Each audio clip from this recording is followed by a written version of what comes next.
Hello everyone, hi, how are you guys doing today? Welcome back to another episode reaction to Buffy the Vampire Slayer. This is it, my name is Matt. Hello. Hi. Okay, something really quick here before we begin with the show here. I really just want to move into watching the episode, but hi, I'm sorry. If you're watching this on YouTube, maybe you didn't feel the hitch as much as Patreon people did.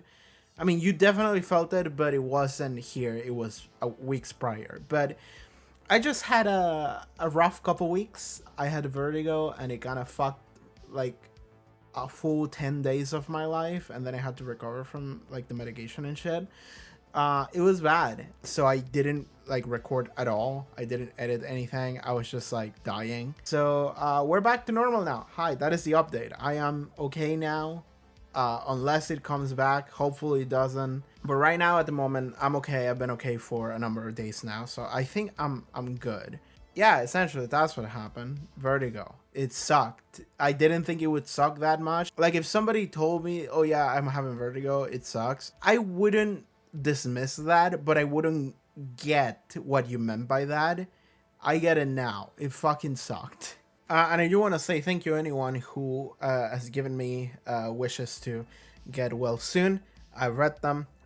People on Patreon as well as people on YouTube did let me know, hey, it's okay, don't worry about it. So I do appreciate that. That was very nice of you. Let's just go back to Buffy here. I actually do feel really bad about how long this has been taking. Last time on Buffy, what happened?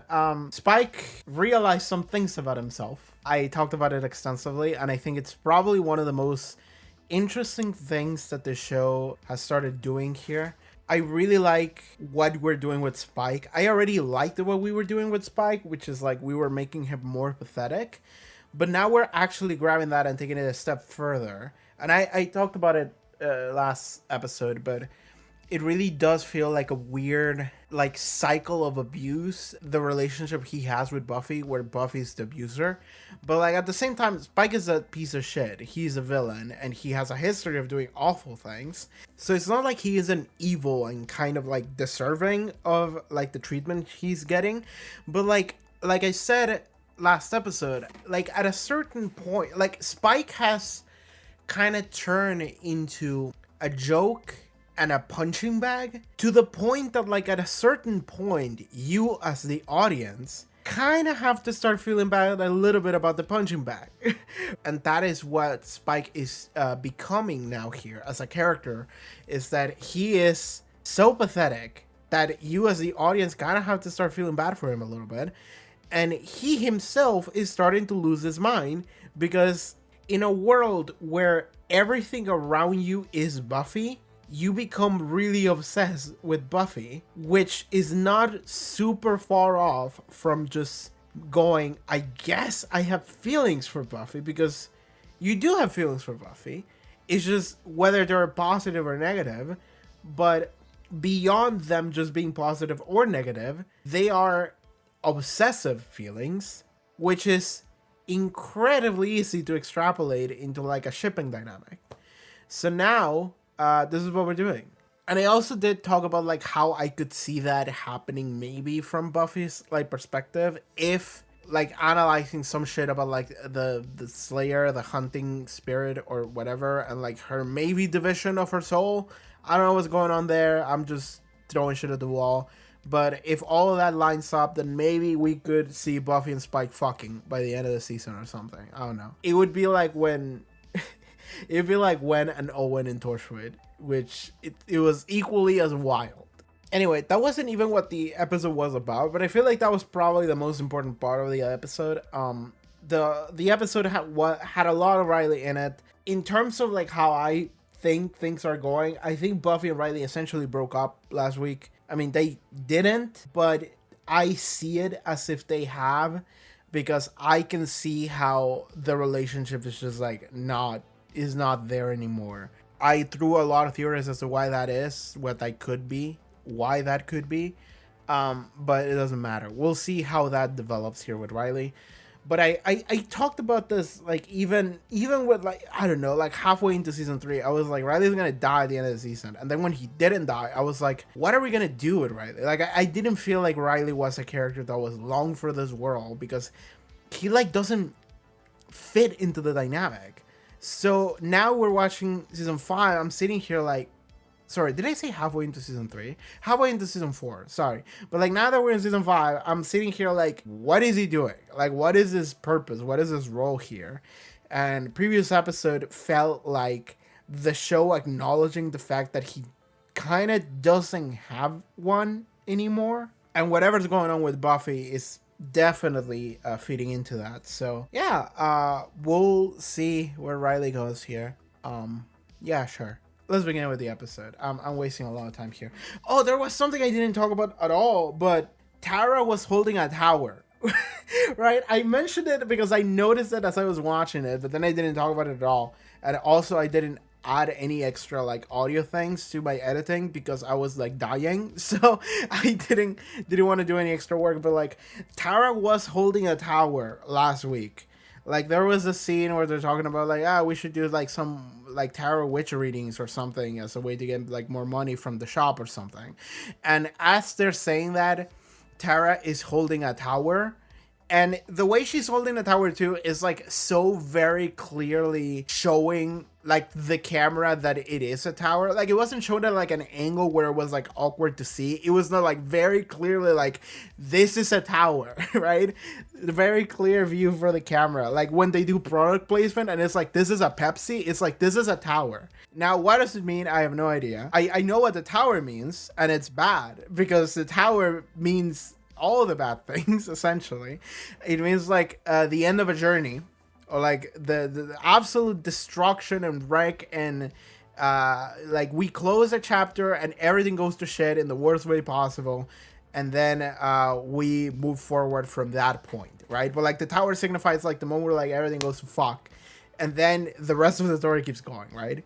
That's what the tower means. There's different meanings, whether it's like normal placement or like inverted. I'm pretty sure that is the normal placement, which is also what we saw. Regardless, that's the tower. There is no tarot card worse than the tower, actually. Like if you don't know anything about the tower and you look at these cards and you go like, oh, the devil is bad, or like, oh shit, that's death is bad. It's like, no, none of that shit matters. The tower, that's the one you gotta watch out for. That's the worst one. And when I saw my favorite character, Tara, dear beautiful Tara, holding a tower, I was like, don't you fucking dare get that shit close to her. Fucking throw that shit away and run away as far as you can. Whether or not that signifies that Tara is just gonna like blow up and die this episode, or the show is about to blow up and die itself as a whole, we'll see. Maybe it doesn't mean anything, but like the way that they showed it like so clearly makes me think that means something, right? Like the fact that it was noticeable means that it probably wasn't a coincidence. It was like, oh no, yeah, this is a tower we're gonna show the audience, just as like an extra thing that if someone is paying attention, they can like pierce it together.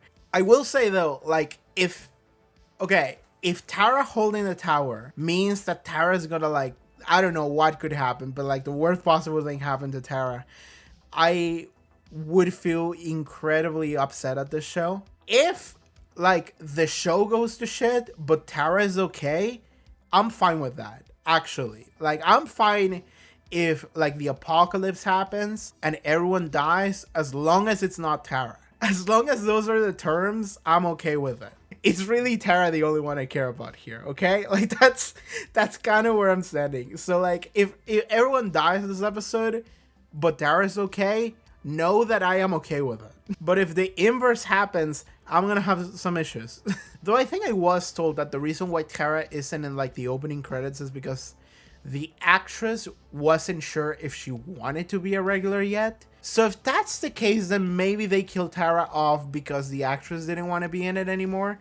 And fine. That's like the one excuse that I can give the show for just killing off Tara if they decide to do that. If the actress just didn't want to be in it anymore, then fine. Otherwise, I'm upset. Alright, that's not a speculation. That's a tower. Let's just go and watch the episode. But hey, I'm taking this Tara shit seriously, okay? I watched Stardust Crusaders. For like the first half of the first half, that shit matters. Also just like grabbing these little things that like symbolize something and applying it to your story. I think it's kind of really cool because like the tower is a story on itself, right? Each card represents a step of a journey.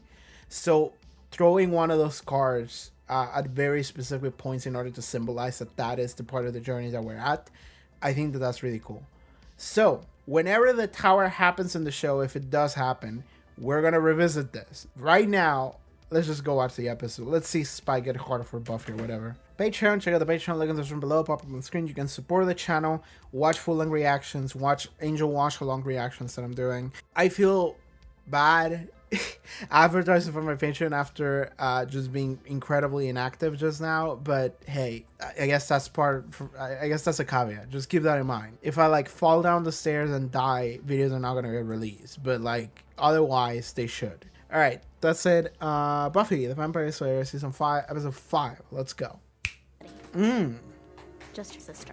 Okay, we have a Dawn episode, or we just want to recap the audience as to what's going on with Dawn, because otherwise they would be completely clueless, because this Dawn shit is really out of pocket. You have to show that it's a nightmare. You have to show the nightmare aspect. God, I love you so much. Yeah. You can't show that scene without showing that it is a nightmare. Otherwise the audience is going to be like, huh? Some monks? It's just an hour of the past. 2 months ago. I guess it's both. It's now in the modern era, but also the past.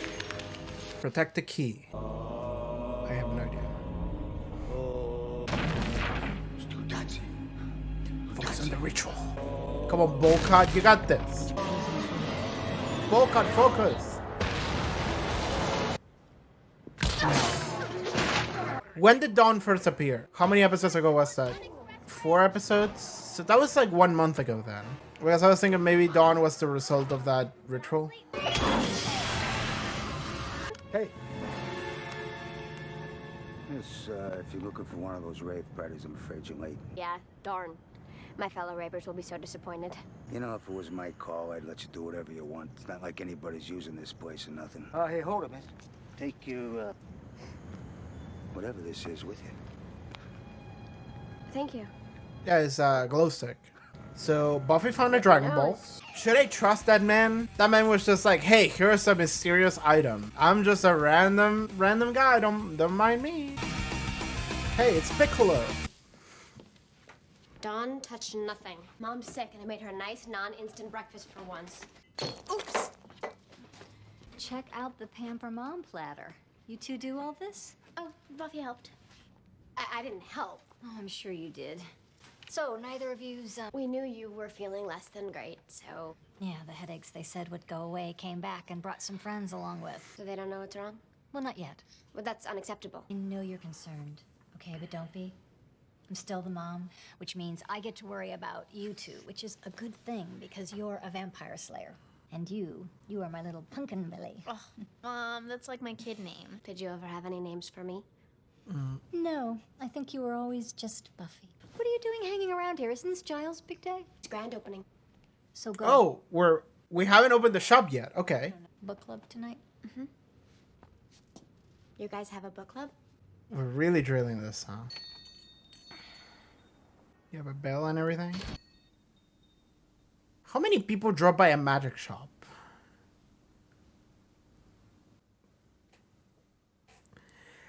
I kind of love it. I have to say.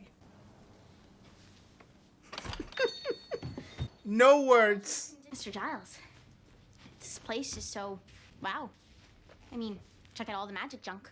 Our new slogan. So when's it open? You know, for customers? Since 9 this morning, actually. Yeah. Dawn, go. I mean, how many people show up by the magic shop? Well, the reason why he even decided that this was a good idea was because of the online shipping that he saw in the books, so... Giles, where's your hat and cloak? They have the coolest talisman. Mans, tell us, guys. We shouldn't be touching random shit here. All of it is legit. Appears to be paranormal in origin. How can you tell? Well, it's so shiny. So we go back out again tonight. You can patrol, Buffy said. No, I didn't. Yeah, remember? You said it'd be easier if you didn't have to look out for anybody? She just said you look even cuter when you're all weak and kitteny, and she'd better go solo or you'd get hurt. The amount of chaos she's causing so far, and it's only been like 5 minutes. Go easy on her. Why? I can't help it. I just have all this involuntary empathy for Dawn. Because she's, you know, a big spaz. She's so annoying, especially now that Mom's sick. She's all over her while I have to be the grown-up. And the two of them are like the giggle twins. And why can't I ever be little pumpkin belly? Dawn's not just the youngest. She's the baby. Maybe your mom needs that right now. You just have no idea how much I wish I were an only child these days. Oops. It's just my head. I'm taking you to Okay. the doctor. No, sweetheart, I'm fine. I just need my prescription, please. I am kind of worried about Joyce. Hey, at this it's point. Buffy, isn't it? Oh, we saw this guy. Ben. He was the doctor. I don't belong here. I have important instructions. Doesn't even help. Doesn't make a damn bit of difference. I've met this guy. He's a security guard. He's not crazy. They're coming at you. That's the guy from the beginning of Take care this. of Buffett, Missy. They come to your family. They get to your family. Here. For your mom. Yeah, thanks. Okay. Now we're of the idea that we have this demon artifact that maybe was the ball, and that is it's a demon that is summoned through your family. So, is this the only survivor of the monks?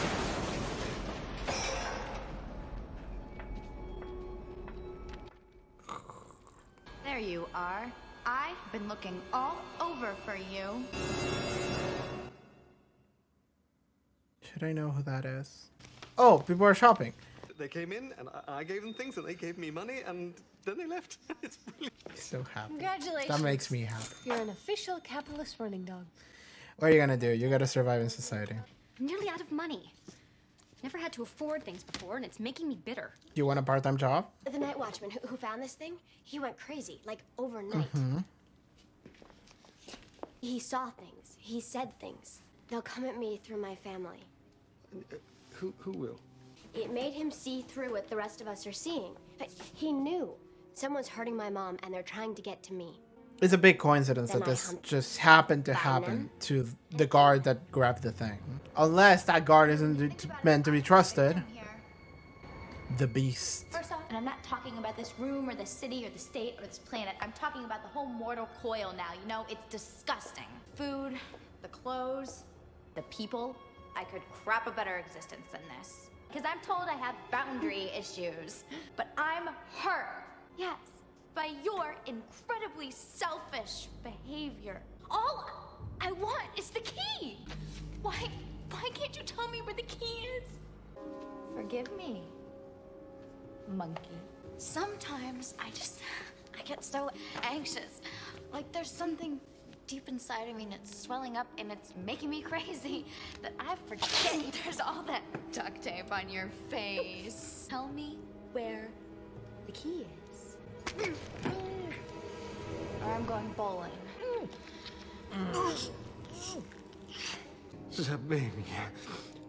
Zabing. Schwabnofen, Schwiete, Tak, Prohaba, speak The new word. American. Okay. We'll tell you Nothing. nothing. Well, he's dead. I wish that you could feel what I'm feeling right now. Who's that guy? I don't know Who's where this the guy in the is background? I think that guy's about to die, actually. You like to torture me. Why? You don't even own the damn thing, and I want it, I need it, and I've gotta have it now, and you keep refusing to tell me where the key is! And it's typical! It's typical, it's typical. The whole mortal meat sack comes I like these complete with cuts. stinking bile, sweat, and protein. Yes, I said humans. Not now. Mommy's talking, wriggling, piling, prowling, crawling, That's clowning, unhinged. avoiding, doing I like over it. and over and over and over. So someone's gonna sit down on their tub and make this birthing. Ah! I don't know what's happening. I don't know what she did. She did reference Little Miss Muffet, so that's the third time in the show. We're gonna keep an eye on that. She seems important. Damn, we have customers? You're gonna need to hire a part-timer. There's way too many people. There's like almost 20 minutes in. It is working. Please go. Just got replaced with have a nice day. But I have their money. Who cares what kind of day they have? Well, if you're nice to them, they might come back and you can make more money. Hey, you. Have a nice day. There's my girl. Yeah. Someone put a spell on my mom. Something to make it seem like she's sick. Maybe she is sick, and we haven't gone back for her. Does this look right to you? If you wrapped it with your feet. There used to be this French sorcerer back in the 16th. Anya have a lot of experience in retail. A spell to see spells. Well, a trance to see spells, actually. All spells leave a trace signature. It's just not perceptible to the... Is this the first time we're considering that there is a see spell? Like, that could have been incredibly useful many times before. I'll go home, I'll get trancy, and I'll see what's affecting my mom. The sorcerer Cloutier was legendary. But I've been practicing concentration drills. I know I'm close. I have the Warcaster feat. So what do I do? Okay, Riley. Lots. You sure this isn't just your way of trying to make me feel less Excluded. cute and weak and kittenish? That also works. I really am okay. I know you can handle yourself. I just didn't want to see you get hurt. Maybe instead of you trying to take care of me, we agree to take care of each other. Deal? Done. Good.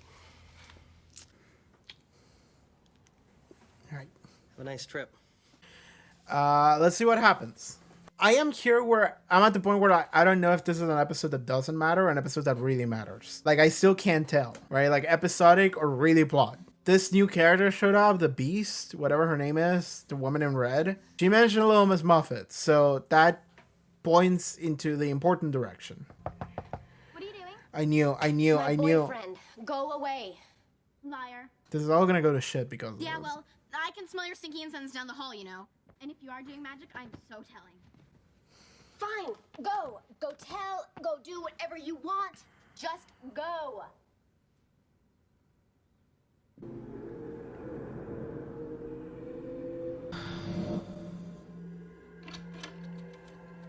We're in the shadow version of our home, maybe. This is supposed to see spells, right? If this was successful. I'm going out for a couple hours. There's nothing. Yeah. You seem a little out of it. Dawn in the picture. Okay.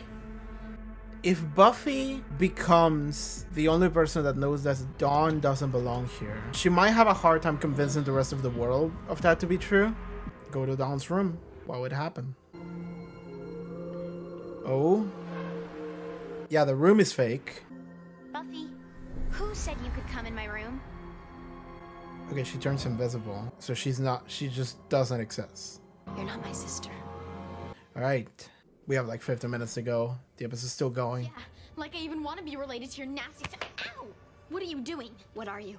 Get off me! You want to hurt me? Let go of me, you freak! Then you deal with me. I'm telling Mom. You stay away from my mother. This is the thing. Dawn could still be normal. I think we may have underestimated what we're dealing with. It's called the Dagon Sphere, and it has a history going back many centuries. It used to ward off ancient primordial evil. So it's a good Word on orb. what this evil looks like. All we've managed to uncover so far is the Dagon Sphere was... Created to repel that which cannot be named. Do be careful. Anything that goes unnamed is usually an object of deep worship or great fear, maybe both. I just saw it. It's right there. What are you talking about? Slayer stuff. I'm going out. What's Do you interesting really about think this? I care you're the Slayer? What's that supposed to mean? I'll be home in an hour. Mom's coming back. I'll be back first. What's interesting is that we, the audience, don't know if Dawn is evil or not. She could still be like a figment of Buffy or something. Or she could be an evil imposter. I don't know. Every line that she says could be interpreted different ways. Bye. Hi. Hi, Buffy.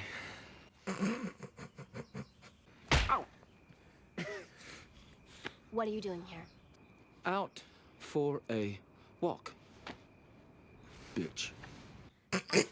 I really like that. That was funny. You know, contrary to one's self-involved worldview, your house happens to be directly between parts and other parts of this town. Fine. Keep going, I cut you a break. Oh, yeah, okay. Let me guess. You won't kill me? Ooh. Crowd-pleasing threats and swagger routine. How stunningly original. You know, I'm just passing through. Satisfied? You know, I really hope so. Because God knows you need some satisfaction in life, besides shagging Captain Cardboard. And I never really liked you anyway. And you have stupid hair. Oh my god. This is a fucking train wreck conversation. What the fuck is this? Man's had one revelation, and he doesn't know how to talk to her anymore. God, he's like a middle schooler that has a crush on a new girl. There's stuff to talk about this episode, and it's not even over yet.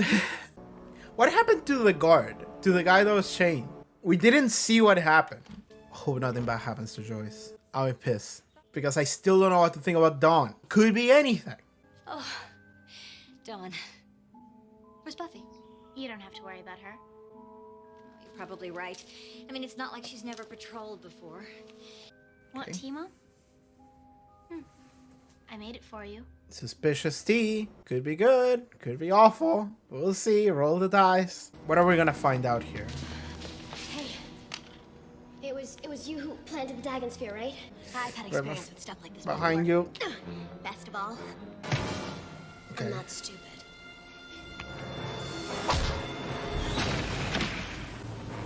She could be another Slayer. I don't know. She could be Satan. The subtitle said the Beast.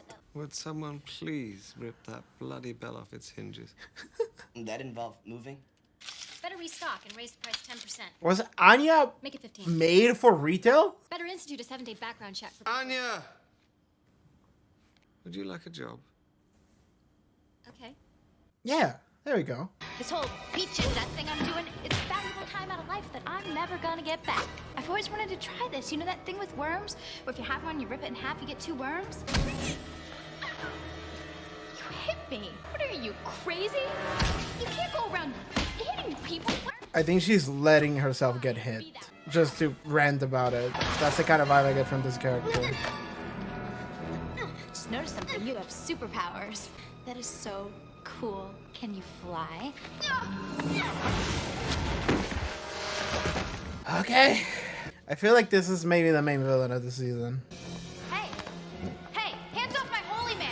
She doesn't want him to die. Otherwise she would have killed him already. So this is kind of a hostage we have.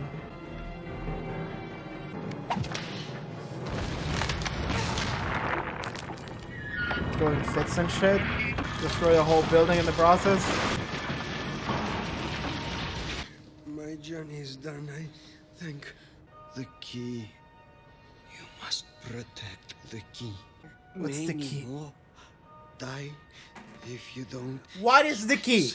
Just say what it is. The key is energy. Okay, so it could be anything. Okay. Opens the door. The key's Dawn or For something. centuries it had no form at all. My brethren, its only keepers. The abomination. So Found 2 us. months ago We they... had to hide the key, molded it flesh, made it human, and sent it to you. Okay, so that explains Dawn. We knew the Slayer would protect. My memories. My mom's. We built them. Then unbuild them. This is my life. This man is dying, girl. I don't think he can do anything about it. I didn't ask for this. I don't even know. How is that any different from everything else? Human. No human. And helpless. Okay. Please. She's an innocent in this. I think we might have pushed her She to... needs you. I don't know, we'll see. She doesn't know that. Well, she knows that now.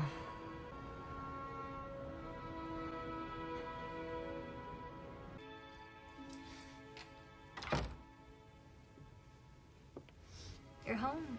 I wasn't bothering her. You should go apologize. I'm sorry.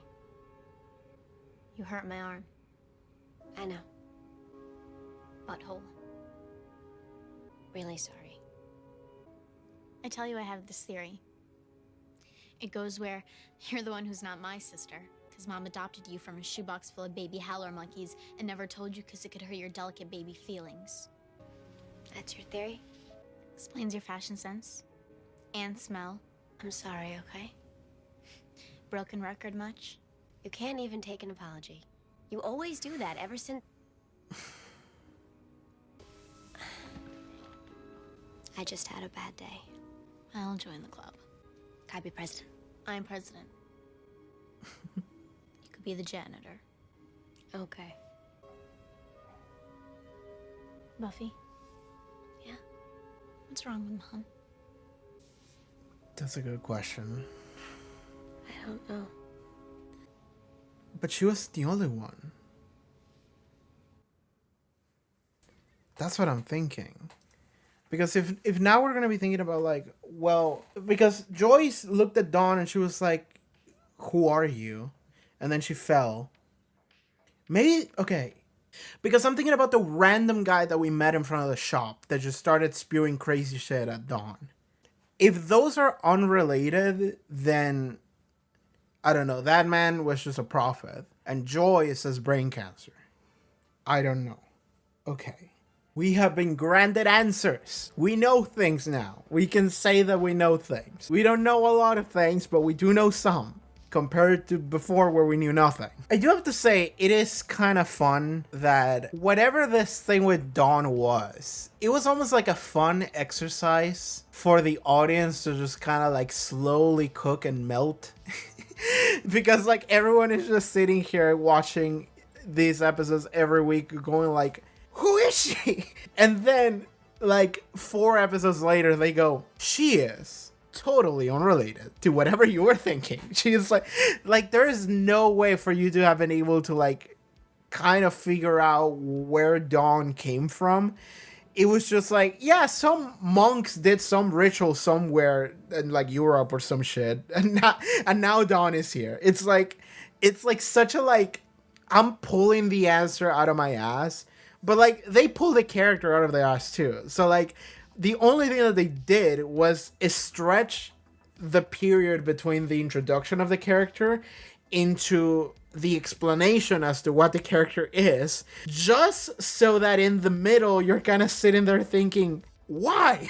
So that is like funny on its own like level, right? And I don't know, there's like a level where you could be upset at that because it feels like the game, it feels like the show is kind of playing games with you, but at the same time, I kind of respect just having that as a fun exercise where like you could overcook with this character, but like really there is nothing for you to do with, and this is interesting because this is something I said previous week, I think, or 2 weeks, I don't remember.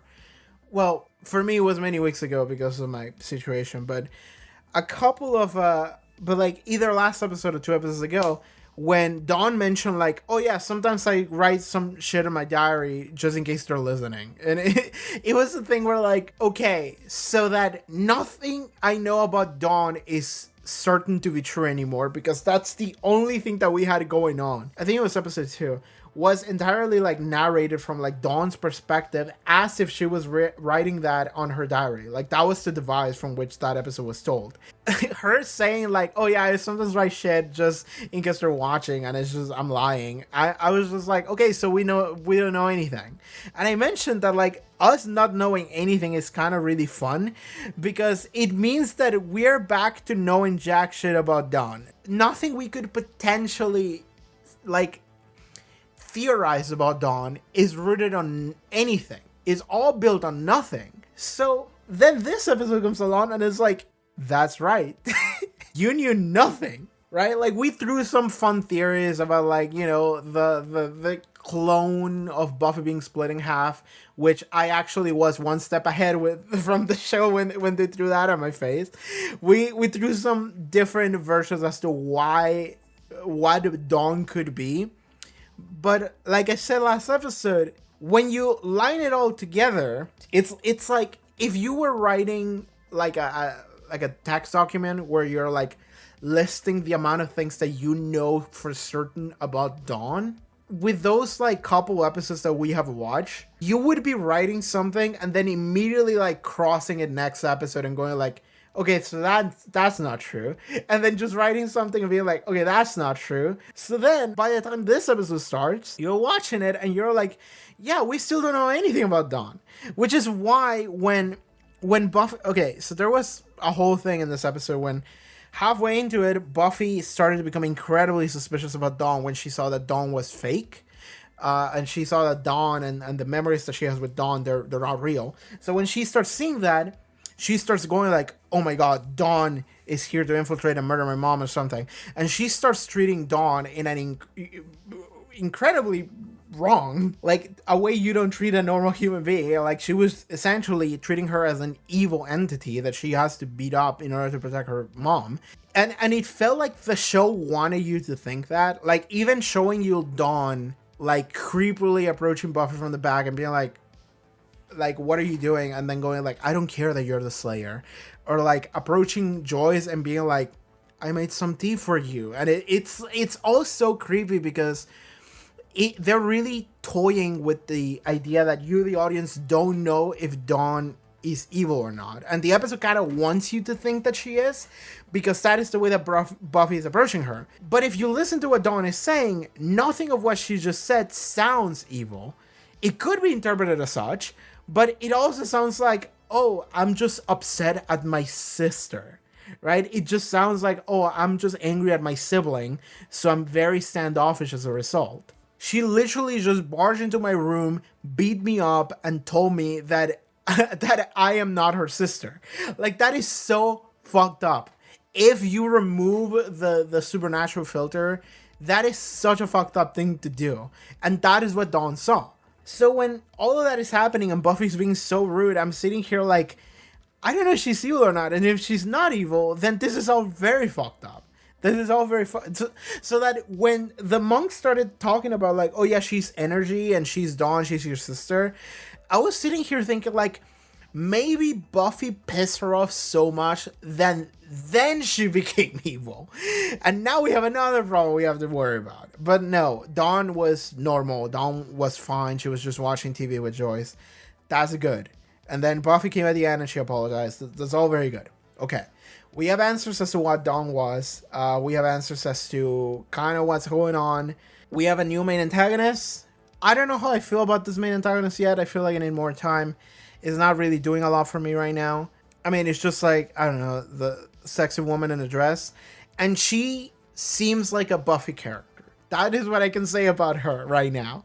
Is that she keeps yapping. She keeps yapping. She keeps saying things. As in the middle of the fight, she keeps throwing all of these like one-liners and shit. She keeps yapping and taunting and just doesn't shut the fuck up. And it's just like, oh yeah, this is like a hot, really powerful woman that just keeps yapping. And it's like, I think those are like all of the things that makes a Buffy character. Like, I think that like if we had a checklist, it's like, yeah, there you go. That's it. So this new character, we don't really have a name for her, but the subtitles that I was reading did have a moment where it said the Beast and then her line. So I'm gonna call her the Beast because I'm assuming that that's her name or her title or whatever. At one point the guy called her the Abomination, and then Giles said I don't know what it was, but it was like the thing that should not be named, which is funny because I've been calling Joss Whedon that. But yeah, there seems to be some, I don't know, ancient evil had a key that we was locking it away, but now it's back, and now I don't know. It like, we know so little about this character that it's like, I don't know what it could be. I don't know. It could be Satan for all we know. What we do know is some like elements of the character in terms of characterization, not necessarily lore, which is more important, arguably. She seems to be very superficial in some way, which is, it's kind of fun. Like, the only reason why she stopped chasing them was because her like heel broke, and then she looked at that and then she got so pissed off she took it off and started stomping the ground like an angry child so hard that the building collapsed on her. And that's what stopped her enough for Buffy to have that whole ass exposition with the dying monk. That's the only reason why that happened. But essentially what we're seeing is that we're seeing an antagonist, I'm guessing a main antagonist, who is very strong, very powerful, arguably more powerful than anything in the main cast, more powerful than our main character, as shown by the fact that she got beat up so hard she had to run away. And the only thing that like nerves her a little bit, you know, the only thing that makes her so like she's not as powerful as she could be is her own like attitude, right? She is petulant, you know, she's so distracted by things that don't fucking matter. Like when she's talking to the monk, like the monk started talking in Latin and she was like, we're in the new world, speak American, god damn it. And it was the thing of like, she didn't even say English, she said American, right? And the ways that she's dressed and like the heels, the shoes, and the way that she got so upset, she seems so superficial to the point that like I don't know where that comes from, but that is certainly a point of character we're already like writing down about her. It's like, okay, this is something about you that we should keep in mind in the future. Beyond that, I really don't know what to think about this character. I feel like I would need to see her more and I would need to learn more about her. But right now, again, like I just said, I feel like she's a checklist of things that would show up in Buffy the Vampire Slayer right now. Like, I feel like this is the most Buffy-ass character I've ever seen in my entire goddamn life. So, we'll see where that goes. It could be awesome, but right now, I haven't seen enough yet. But I do like the fact that she's so petulant that it is actually a detriment to herself. I think that is kind of cool. I do like that. It's like a little bit pathetic. The fact that she has nerves that are so finicky is like a little bit pathetic. So that gives the character a little bit of flavor that I like. So that's nice. Speaking of pathetic, Spike.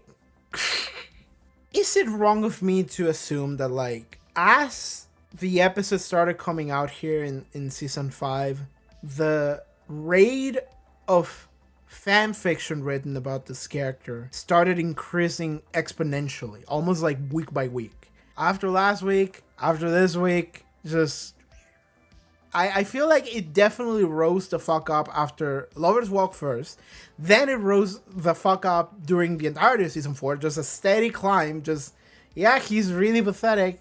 And then this, now we're getting to this point, and now I feel like this might be a point where like if you liked Spike before, maybe this is the episode where you fall in love with him. Just because grabbing Spike and turning him into like a blushing high schooler that doesn't know how to talk to the girl that he likes is kind of on a whole different level of like, you know what? I think he's cute. You know, like that would be the defining point for you to turn and go like, you know what? Yeah, I do want to read self-insert fanfic of Spike fucking me. I do want to do that, actually. I feel like this might be the episode where that happens. This sucks because I do want to read YouTube comments about this. I do want to do that, but I'm not going to. I might write a community tab video, community tab post on YouTube where I'm like, hey, when was the point where you decided that Spike was like your first love? I do want to read some comments of people telling me that. Because I do know those people exist. Because when Spike first showed up in season 2, I had people telling him, yeah, my panties get wet for this guy. And I'm like, all right, DMI, but thank you.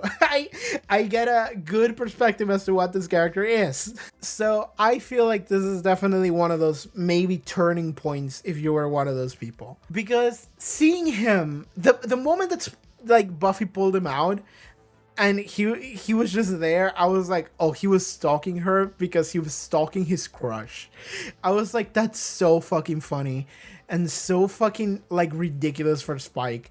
And then when they had the conversation, it was so funny because Buffy was like, yeah, whatever, you can go. Because Buffy clearly was, her focus was somewhere else because a lot is happening in Buffy's life today. But then Spike kind of keeps the conversation going, antagonistic towards Buffy, but at the same time he keeps like insinuating that they're gonna continue to keep interacting. He was like, oh yeah, you're probably gonna, you know, you're gonna tell me that, you know, you let me live and that's how you're gonna let me walk away, huh? It's this thing where like he's using past experiences and he keeps bringing them back up, like showing that he keeps thinking about their past experiences, which is obsessive. But then he continues the conversation. He was really someone that just wanted to leave. He would have just left. And he also wasn't like super angry at Buffy. He was like more like contentious on like a playful way, kind of. He was pretending to be mad, but he wasn't actually mad, which tells me that Spike is a sub. And I know that this was the year 2000, but fanfic has been around since Star Trek, so don't worry about it. This existed. I don't know if there was a fanfic site back in the day where this shit could be. When was AO3 made? I don't think AO3 was around this time, was it? I've never visited AO3, by the way. I'm not one of those people, but I know about it. Yeah, AO3 was created in 2008. What was the first fanfic site? LiveJournal? Oh, that makes sense. LiveJournal would make sense. That would make it a lot more difficult to find, though. Man, I do want to see some, like, cringe-ass Spike fanfics from the year 2000. Like, I feel like that would be a perfect snapshot of Buffy fandom of the time. I would be like, I would want to understand the mind of the Buffy fan at the time, you know? Anyway, but then the conversation devolves into him. What the fuck did he say? What was the point where it was like so pathetic that I couldn't believe it? Let me see it again. Well, he brings up the fact that she's fucking Riley. He insults Riley as being boring and vanilla, and then he goes, "I never really like you anyway, and you have a stupid hair," and then he runs away. He like stares at her for like way too long after he says that, and then he turns around and runs away, and it's so funny because he really sounded like a high schooler at that moment. And not even a high schooler, because a high schooler is like embarrassed of the fact that they like someone and they don't know how to maneuver that, so they kind of don't. But a middle schooler is it's like that is young enough for you to like someone, but you don't know what to do with those feelings, so you antagonize them and then you insult them and then you run away. And that is exactly what Spike did, and I couldn't fucking believe it. That was one of the funniest moments that I've ever seen in this entire goddamn show. I love that. Whatever we're doing with Spike, whatever we've been doing with Spike for like 2 whatever amount of seasons now, is something to behold. And I know some people don't like Spike. I think I'm really liking Spike. Rather, not me personally liking him as a person, but I do like him as a character because he's so fucking funny. And I feel like the show is kind of setting up Spike to become a really important character because like, okay, this is a better question for y'all. Does it feel like Spike is the show's favorite character? Right? Like, that doesn't really make a lot of sense, but it feels like the show loves Spike. Because it feels like if the show didn't give a shit about Spike, he wouldn't have come back so much. He was around for the entire season 2. He became an ally at the end of season 2. He came back during one of the best episodes of season 3, or worse, depending if you're me or not. Then he came back for season 4, and then his entire character for season 4 was a shitpost, and he was fucking great. And then at the end, he was like, "Oh, I'm gonna be evil," and then he was like, "Actually, I'm not," which is funnier. And now here in season 5 is like, I wonder if Buffy likes me. It's like, oh my god, what the fuck are we doing with this guy? And like he has no place in the show. Like that's the part that's what I'm getting to. Is that like Buffy has to be in the show. She's the main character, right? Willow and Xander, they have to be in the show. They're main cast. Giles has to be in the show. He's main cast. Not even Angel stayed in the show. He went and made his own show. Cordelia did as well. Why is Spike around? And the only thing I can think of is because, 1, the audience really likes Spike. 2, the show really likes Spike. Or 3, Jane Masters needed money, bro. Like, and it's probably all 3. Like, that's what I'm thinking. Because, like, there's no reason for Spike to be in the show anymore. There hasn't been a reason for Spike to be in this show for 2 whole seasons. What was the point of Spike in season 4? There wasn't. It was just funny. What was the point of Spike in season 5? So far, there isn't. He's just funny. And I'm thinking that he is gonna have a point, and he's gonna be really important. And whenever that happens, it's gonna be like it's gonna be like a beautiful flower that slowly grew, and the whole time you're thinking, why the fuck is that there? And eventually it pays off, but right now it's like, man, why? was this guy here? And I think that the reason is because Spike is just a fun character. And that's what I mean when I'm saying this, is that when I say there's no reason for Spike to be here, is more so that Spike doesn't have a reason in like the story of the show for him to be here. The reason why he's here is because he's fun, which is, I think, ultimately more important. Don't get me wrong. I think it is more important to have fun characters in the show, and this show specifically, absolutely. But that makes Spike a character that I'm looking at him, and the more time we spend with Spike and the more twists we give to Spike's story and character, the more I'm thinking that they loved Spike. When they were writing Spike, they were like, we loved Spike. Maybe they love James Masters. Maybe they liked him as a guy and they just like having him around. So whenever he showed up on set, they were like, yeah, we're going to keep him around. Like, he's cool. I have no idea what's going on with Spike behind the scenes, but all I know is that his existence in the show is kind of unique in the sense that no one else is like Spike. Like, Drusilla didn't stay. The mayor didn't stay. Not even Faith stayed, and Faith was the best character. Characters like Riley, I feel like he's about to leave forever. I think the only comparable character, kind of, is Anya. Because Anya was really cool, one-off episodic, like, demon or whatever. And then she came back and she was like, I want to date Sander. And then she's been dating Sander for 2 seasons now. And now she's great. She just got a job. Good for Anya. I love her. But I feel like she also is a duo with Sander.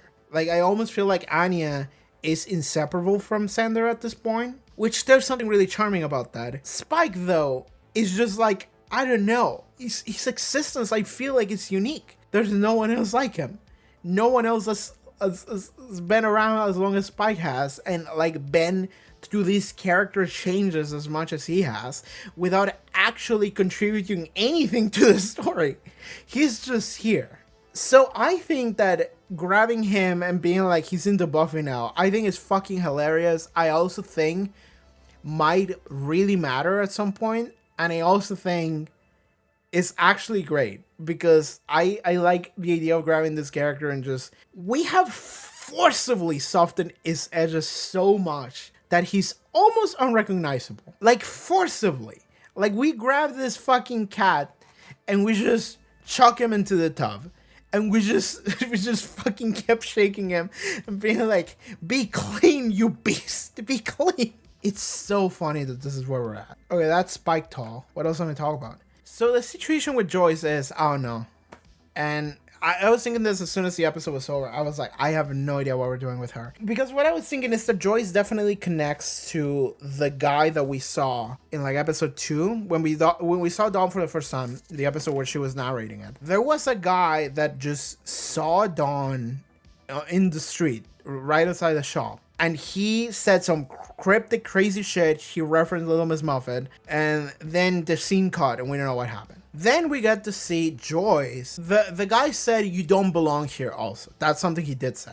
Joyce, then last episode, she was like, who are you? And then she passed out. Which would make sense to just tie together those two instances of those two people looking at Dawn and being like, oh, she's wrong. But the only reason why those two connect is because we as the audience perceive Dawn to be wrong. Which she kind of is, because we know that she's supposed to be here. She's not real, but she is real. And that's what the monk said. The monk said she's human. So we're just gonna move on the assumption that Dawn is human. Dawn is just a full person. She's not like magic in the shape of a person. She's a full person that also happens to be hiding a key. So if she's a full realized person, then okay, maybe there is no like mystical, like you can see past the illusion. The thing here though is, if those are not related, because now that we know that about Dawn, maybe we can say that they're not related, because Joyce said, who are you? And then she passed out. That man on the street didn't look like he passed out. He looked pretty active. So let's go by the assumption that those are two separate instances that have nothing to do with each other. If that's the case, then I don't know, Joyce has brain cancer or something, which is, now I'm watching this and I'm like, man, Joyce might be there might be something wrong. And because it is affecting like her brain functions, like her memory, and then she passed out and she's having headaches, I'm like, oh god, like it's serious. And if that's the case, that's so fucked. It's also fucked from like Dawn's perspective, because like now that we know Dawn is good, well, she's not good, but she's normal. She's a normal girl. So now that we know Dawn is a normal teenage girl, if something were to happen to Joyce, then that would be equally as tragic as just a daughter losing her mom. We're gonna get to see it ×2 now if something happens to Joyce, and that's gonna fucking suck. About the guy who said some crazy shit a couple episodes ago, then I have no idea. Something that did happen is, okay, let's listen to the Beast, or whatever her name is, talk. There was a scene where she just started going nuts, and that was kind of fun. I did like that. She just started yapping and saying some random shit, and the camera was frantically cutting from one to another. Sometimes her mouth wasn't even moving. It was very cool. I really liked it. Let's go over it a little bit. I gotta have it now, and you told me I gotta know what the key is. It's typical. The mortal meat sack comes with stink and bile, sweat and protein. Yes, I said humans. Not now, mom is talking. Wriggling, prowling, crawling, coveting, doing it over and over and over and over and over until someone's gonna sit down on their tuffet and make their birthing stop. And then she like, I don't know, vaporized a dude or something. I have no idea what she did to the guard. We didn't get to see. She's just like, touched his head. He glue. His face looked like it was like morphing, and then he fell dead. And we don't know what happened there, but you know. Okay, what does she mean by whatever she just said? I have no idea. Maybe it meant nothing, but she referenced Little Miss Muffet for the third time now in the show. We got in the episode with Faith, season 3. We got in the Crazy Man at the beginning of the season, and now we got her. Okay, we're drawing a line. I don't know where the line is going, but there is a line. Okay. What she did say though is typical. The mortal meat sack comes with stink and bile, sweat and protein. Yes, I said humans. I feel like I would have assumed this anyway, but that makes me like especially think that she's not human. And what I mean by that is she has assumed a human form. This is not her real form. That's what I'm thinking. When she's talking about this, like, the meat sack, that is what she's referring to. This, like, shape. This container. But she's not that. But she is ranting about that. About how this container fucking sucks. That's what I'm thinking. Okay, wriggling and prowling and crawling and cowering and doing it over and over and over and over. Until someone's gonna sit down on their tuffet and make this birthing stop. Whatever that means. Okay, I guess the real question here becomes... who's Little Miss Muffet? Little Miss Muffet counting down from 730. That's it, right? What did the crazy man said? Okay, so I just took a look at the creepy man.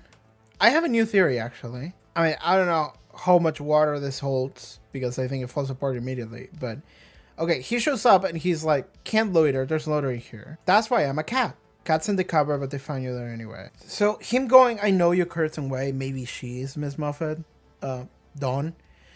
So Little Miss Muffet comes down from 730. Okay, so that would refer to Dawn. And then what the Beast says here, someone's gonna sit down under tuffet. So Dawn, whatever a tuffet means, which a tuffet is nothing. No one knows what the fuck it might mean. I looked it up. No one knows what the tuffet is. It's just a thing that was written. And make this birthing stop. Okay. I don't know what that is. I don't know who's birthing what. But, okay, I have a new theory here. Because, like, I'm thinking, like, who the fuck is this creepy man who's just said some crazy shit in episode 2? And, I mean, it could be no one, right? It could just be no one. It could just be a complete coincidence that he just happened to reference Little Miss Muffet. They could just do that. There's no reason why they couldn't. I'll be a little bit upsetting to just do that just to fuck with you, but I wouldn't put it past them. But... let's operate on the assumption that that's not the case. Let's operate on the assumption that there is a reason why that man was there. What I'm thinking is maybe that man is the Beast. And maybe the Beast is a shapeshifter. What else should I be? Please don't take off my mask. Revealing Dawn. Maybe not even like a shapeshifter, but like a... if we're operating on the assumption, which I was kind of doing, that this is not the beast's form, the abomination or whatever you want to call it, because this is just a normal ass woman, and maybe this is not like, okay, this entity seems to be vain enough that they would choose a form just to be vain. So it would make sense to me if that wasn't the shape of this creature. Maybe it doesn't even have a shape, but it just chooses this shape. Who's to say that that wasn't the crazy man in episode 2? Who's to say that that also wasn't the same entity, just choosing a different shape to just approach Dawn randomly and be creepy about it? Here's the issue with that theory, though, is that if the beast had realized that Dawn was there and that that was Dawn and that that was the key, then why the fuck did the show continue after episode 2? Like the show would have been over right there. So, okay, that didn't happen. Or it happened and then there is a different twist that I am not privy to.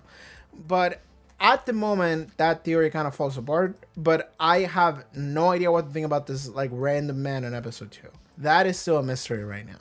Because if it is related to Joyce, then it is a mystery. But if it is unrelated to Joyce, then it is still a mystery. So I don't know what to think. But it is something that I have to keep in mind because he's one of the few people that reference something that seems to be incredibly fucking important, which is the Little Miss Muffet thing. Because like right now, the Little Miss Muffet thing goes like this. Finale of season 3, one of the most cryptic scenes in the entire fucking show. I've been dreaming about since because I'm like, what did that mean? And everyone is just like, what do you think that means? And I'm like, I don't know. I have no idea what that means. Fast forward like a season and a half later, there's a random man who just shows up and starts yelling random things, and he mentions it. And now what looks like the main antagonist that may or may not be Satan mentions it again. And if I draw a line between those 3 points, the middle point feels a little bit out of place. This is a season finale. It's really important. It's talking in the mindscape of the Slayer. This is a main antagonist that might be the worst evil that the world has ever seen. And now here's a random homeless man just yelling shit on the street. And it's like, I don't know, that feels a little bit not on the same venue as the other two. So that means that there has to be something about that man. And I just don't know what it is yet. It's driving me crazy. And the funniest thing is that it could be literally nothing. That man could just not be important. In the same way that this shit with like Dawn, like they wanted you to cook, but like not actually get to an answer because there is no answer. We're just going to give you the answer and it's not going to be something you could have ever thought about. It's just like, hey, what color am I thinking of? And then you go and you start giving random answers and then they go like, it was purple.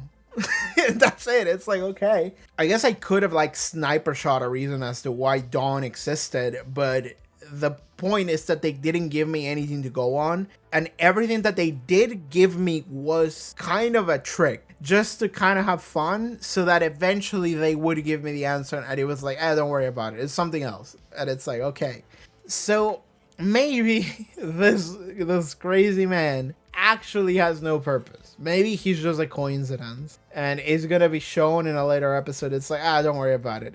Let's focus on this other thing. This is important. But I am gonna continue operating on the assumption that it is important. Just because I think the Little Miss Muffet shit is too important to just like pull it out randomly. I feel like it has to be. We had a little bit of stuff with Riley and Buffy. Buffy seemed a little bit more active this episode. Okay, because now my theory of like Buffy being like too much of a Slayer kind of falls apart. And okay, I will say this.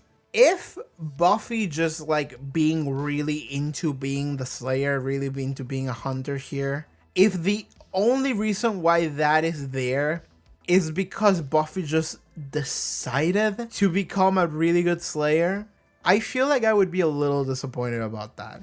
I would be. I feel like they have to give me a reason as to why that happened, other than, oh, she just decided that she just wanted to really commit to being a Slayer. Because if that is the case, then now I see it as leaving breadcrumbs that go nowhere just to like play games.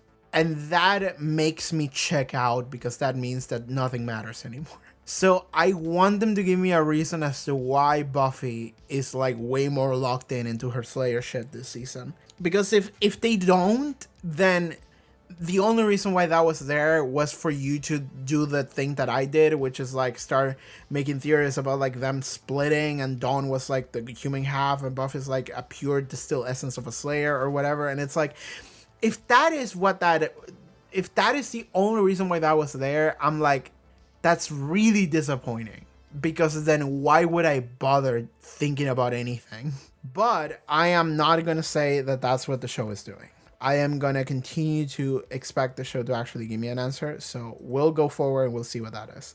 But now that my theory was shot down, unless it wasn't, and we're going to revisit it in some wacky way, but if my theory was shot down, then I have to come up with a new theory as to why Buffy is now a pure Slayer. And I don't think I could come up with one. Not right now. I'll think about it off camera, and if I come up with something, I'll let you guys know. But right now, I don't think I can come up with anything right now as to why Buffy has been so into being a Slayer this season. But, like, I am worried because this episode, I feel like she was more caring, which is not something we've seen in any of the previous episodes. So that is something that I don't know what to do with. I do like that Buffy went and apologized to Dawn at the end of the episode. I don't know if Dawn is going to take that apology. It felt like she kind of did take it a little bit, and she was worried about Joyce too, and she was kind of relying on Buffy when she was asking what's wrong with Mom, so that's nice. But it was really fucked up what Buffy told Dawn, if we are to keep in mind that Dawn is just a normal teenage girl now.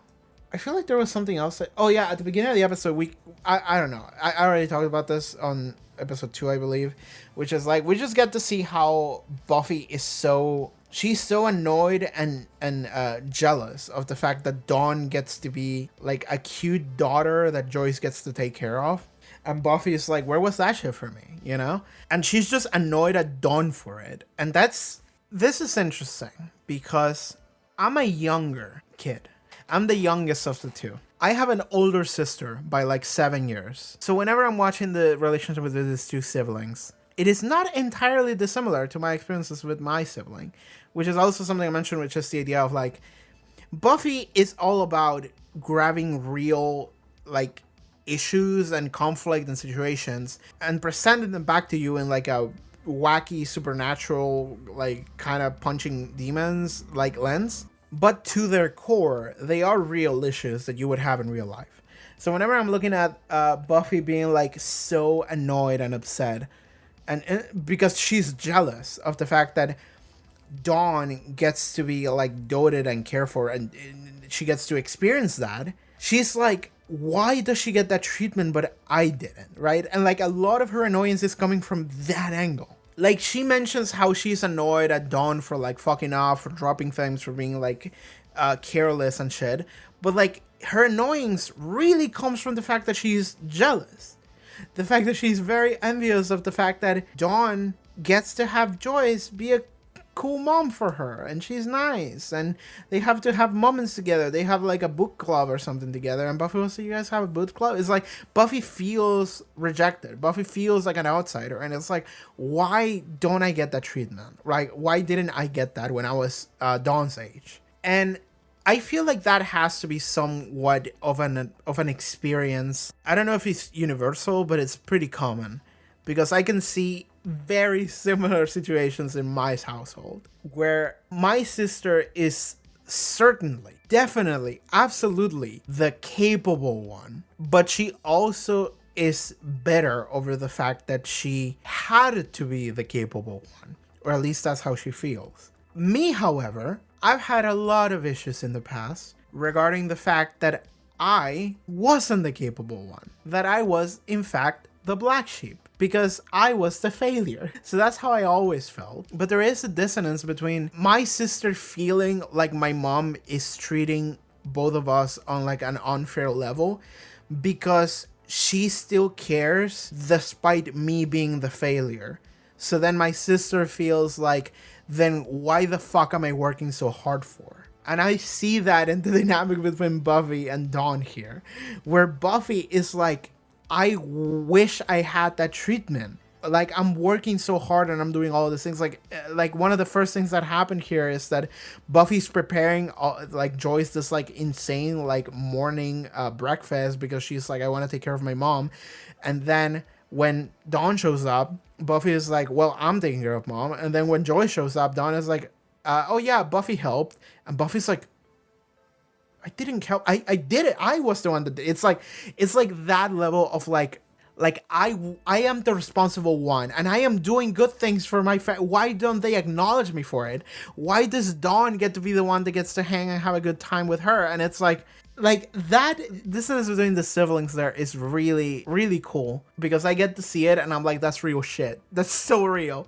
That's like the realest shit in the world. Shout outs to all the like older and younger siblings in the comments and your experiences, because like I think that ultimately something you realize is that experiences of like older siblings and younger siblings, like all of those are things that are equally as impactful in your life and how they made you feel. They are almost the opposite, but you cannot claim one or the other as invalid. They are both extremely valid, which is why it's so hard to come to a middle ground, because you feel like you're almost antagonistic towards the other, but there is a middle ground. But it is, you have to really reach for an understanding in order to get it. So that's the really cool thing about Dawn here and the sister dynamic with Buffy that I really like. Oh my god, I've been talking for like an hour. Oh, I'm gonna go now. I'm gonna go. I have to reply to some people. I have to go make some food. I'm gonna go. It's also hot here. I want to turn on a fan and I didn't have a fan because it would have made a noise. God, I am not looking forward to summer.